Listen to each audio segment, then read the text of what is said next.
We're now ready to begin the squash and stretch system for our muscle. We'll use the distance of helpers start and end to drive the squash and stretch.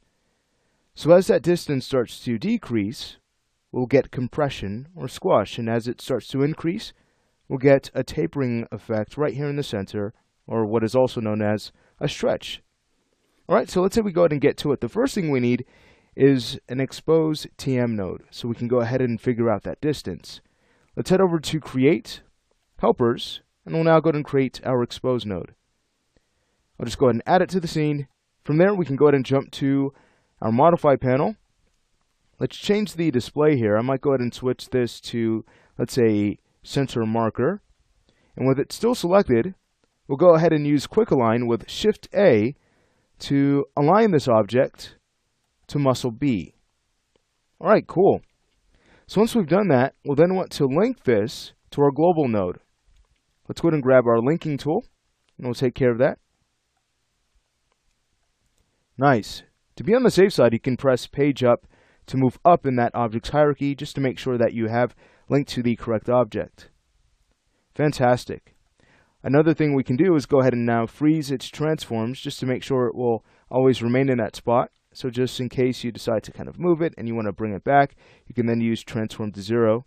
Let's go ahead and rename this object. That's going to be expose length. And it might be helpful to go ahead and add the muscle prefix, again, just to stay consistent with the rest of our system. Nice. And then we can go ahead and make sure it gets stored in the muscle hidden layer. Fantastic. Alright, so from here, it's now time to search for our start and end helpers. So let's go ahead and grab the expose node, and we'll jump to our modify panel. Let's go ahead and move up to the very top. We'll go ahead and click on none, and now we can go ahead and choose our start control. Sweet. Let's go ahead and uncheck parents, and now we're ready to assign the end control. So we'll go ahead and click on this second button, and then click on the end control, and watch this. When we move down closer to the end of this list, you'll notice that we have this distance property. And here's the distance we're working with. Nice. Alright, next, let's go ahead and change the scaling controller of helpers A, B, and C. That'll make it much easier for us to set up the expression we'll use for the squash and stretch. So I have C selected right now. Let's go ahead and jump to our motion panel. Here's scale. We'll assign a new controller to it. That's going to be X, Y, and Z. Fantastic. Let's do the same thing for the others. Great. And one more. Nice. Alright, super cool. So at this point, what we can do is go ahead and get started with the squash and stretch. Let's say we go ahead and start with the helper in the center, and then we'll go ahead and build from there. So with that selected, we'll head over to our Scale XYZ controller. Clearly, it's going to be the X and the Y that we'll need to tie in. The Z-axis is already taken care of. As we start to move our controls, so we start to move them up and down, you can see we're already getting a stretch in the vertical direction. So we just need to make sure we maintain volume, right? So again, we're just tying down the X and Y with the expression that we will create. And the great thing is we'll be able to use the same expression in the X-axis that we use in the Y-axis. So that'll help us save time. We could just copy and paste. Alright, so let's go ahead and get to it. With the X-axis highlighted, we'll go ahead and assign a float expression controller. Nice. So currently our scale is set to 1. We'll need to make sure we start with that value of 1, just to make sure that the muscle does not change in size until it's time to change in size, until we start to move our start and end controls. Alright, we're now ready to add a few variables. So the first one is going to be B underscore factor. Let's go ahead and choose create. Sweet. The next one is going to be global. So this is going to be our global scale.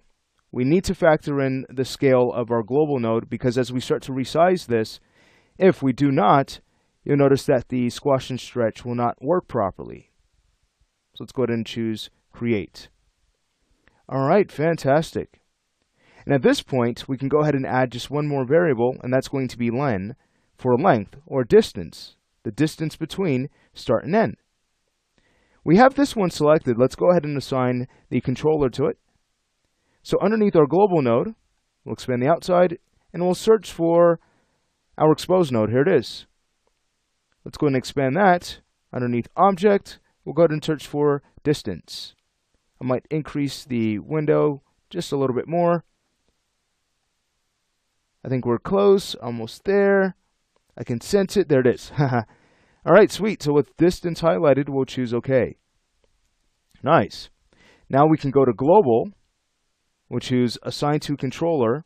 And let's go ahead and have a look at something. If we were to now expand the global node, go to transform, scale, well, we don't quite have scale XYZ to work with, right?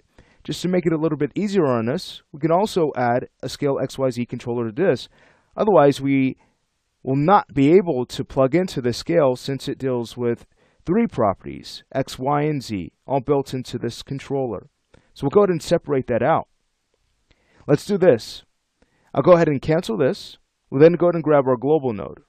At that point, we'll go to Scale, and we'll assign X, Y, and Z. Fantastic. So now, watch this. If we were to go ahead and jump back to our helper, we'll go ahead and go to the X-axis, right-click and choose Properties. Once this is loaded in, we can go back to our global node, and here's Scale.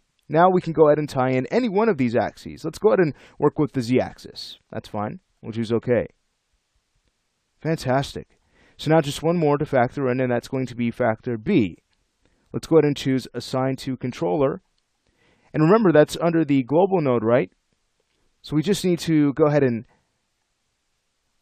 maybe collapse the transform property, and then we can go ahead and expand the modified object property.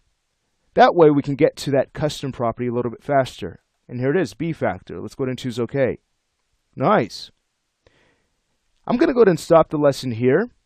Let's go ahead and finish out this expression in the next lesson, and we'll also finish the squash and stretch system for the other helpers in that same lesson.